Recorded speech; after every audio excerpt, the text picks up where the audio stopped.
Hola, soy Juan David Correa y esto es Jueves de Cambio. Mi columna de hoy se llama La disputa cultural. La doctrina es clara. El capitalismo neoliberal produce individuos que,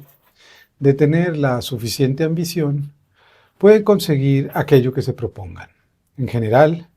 aquello se refiere a bienes, mercancías y un estatus social creado por ideales de libertad individual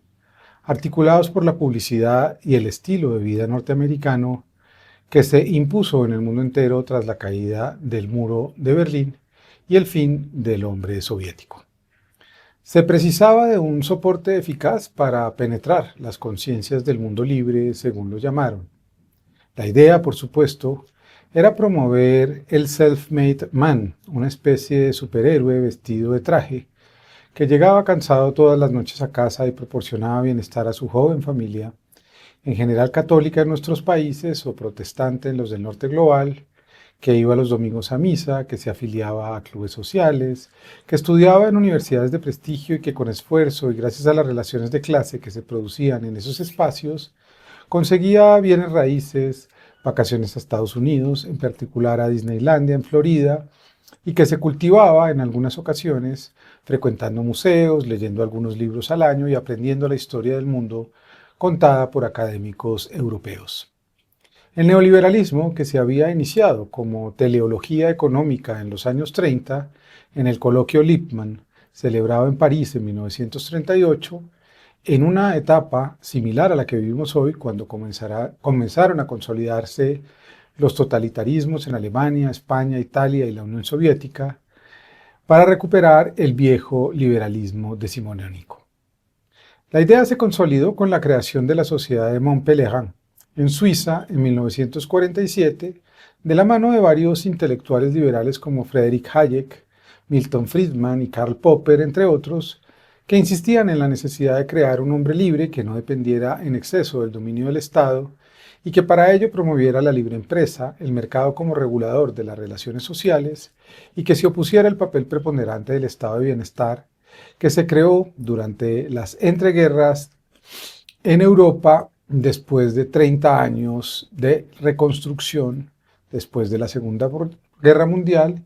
y que vivió la gran crisis a comienzos de la década de los años 70 ante la devaluación del dólar, el crecimiento de los precios del petróleo y la recesión producto de la estanflación, estancamiento más inflación en varios países, entre ellos, por supuesto, Estados Unidos y el Reino Unido.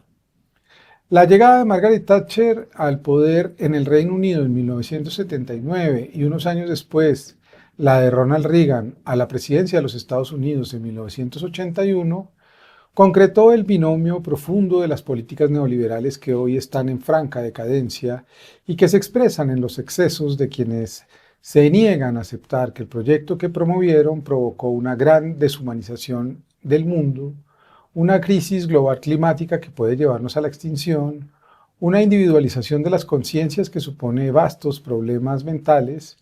cómo pasar de una era de la febrilidad y el aburrimiento en el tiempo de las fábricas a una era de la ansiedad en el tiempo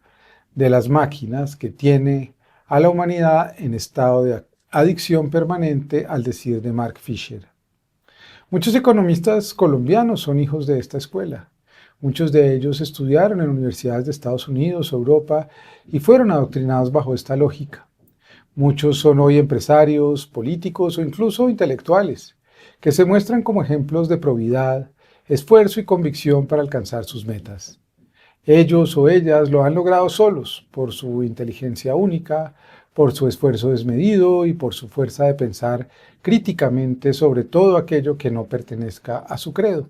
Los primeros han creado grandes capitales y por lo tanto millones de empleos. Los segundos, más desprestigiados en la actualidad, han gobernado desde comienzos de los 90 en Colombia con la promesa de la apertura económica que produjo grandes afectaciones al campo colombiano y a las industrias nacionales producto de los tratados de libre comercio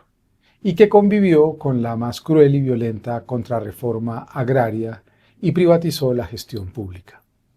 La narrativa neoliberal se expandió por el mundo a través de dispositivos concretos, como por ejemplo toda una suerte de literatura llamada de autoayuda o bienestar, películas que inauguraron la visión que vieron muchos productores de Hollywood después de los años 70 con la puesta en marcha de un sistema económico de rentabilidad. Lo muestra bien el estupendo documental que ustedes pueden ver sobre Martin Scorsese, una serie de 8 capítulos,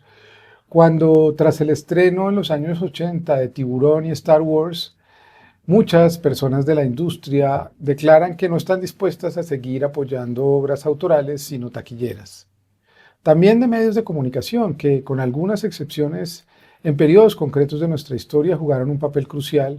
en oponerse al aparato de violencia que producía esa misma ideología en nuestro país con el proyecto paramilitar y, por supuesto, la universidad pública, sometida por la Ley General de Educación, la Ley 115 de 1994, que, abro comillas, orienta de manera clara un tipo de gestión y proyección universitaria al servicio de la empresa y de los sectores productivos, como lo dicen el profesor Galindo y otros. En este caso, siguiendo algunos autores como Alfredo Inausti, Nicolás Espinosa, María Fernanda Juarros o Isaura Castelo, se produjo una captura de la política cultural en los destinos de la universidad pública en Colombia, sometiéndola a una lógica empresarial, bajo el argumento de que había sido saqueada por las administraciones estatales hasta entonces. Dicha lógica empresarial puso a las universidades públicas al servicio de una idea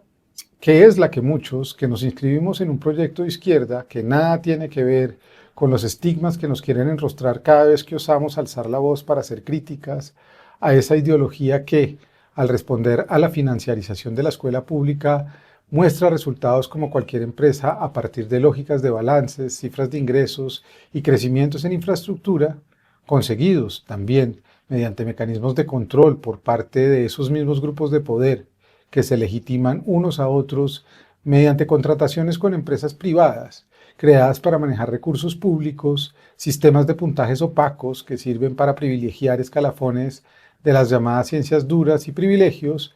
que, aunque no son penalmente censurables, sí lo son moralmente. Abro comillas, a nuestro parecer,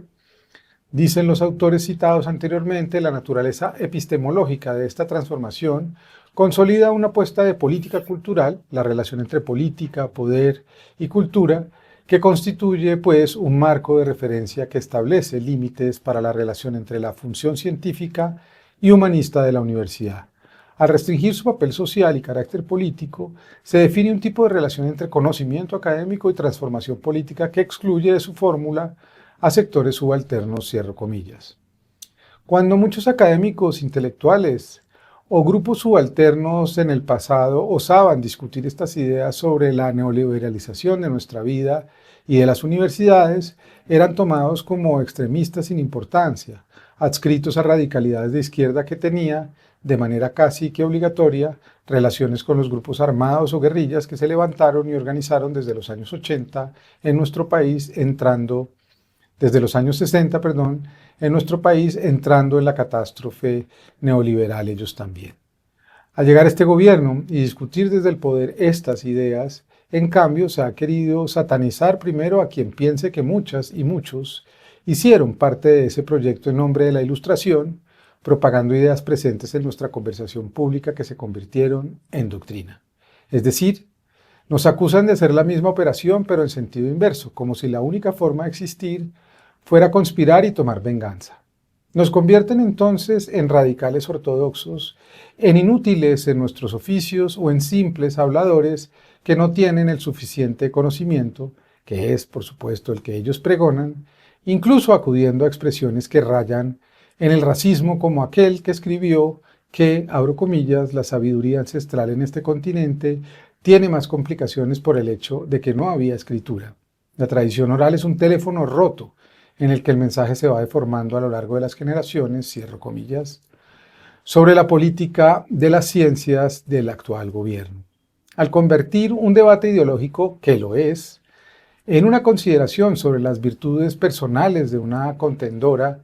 descalificándola con argumentos que tienen que ver más con la ira, que tanto les molesta, más que con la razón y con el pensamiento que tanto defienden, Una vez más nos damos cuenta de que el dolor de quienes encarnaron el proyecto neoliberal en Colombia es darse cuenta de que aquello que fue un sentido común entre nosotros, como que lo público no funciona, la necesidad de privatizar todos los ámbitos de nuestra vida, o el desprecio por otras palabras y saberes presentes en nuestras culturas ancestrales, nos damos cuenta de que la grieta, por fin, se ha abierto. Aparecen otras voces silenciadas, así las llamen canallas. Esa es la verdadera disputa cultural.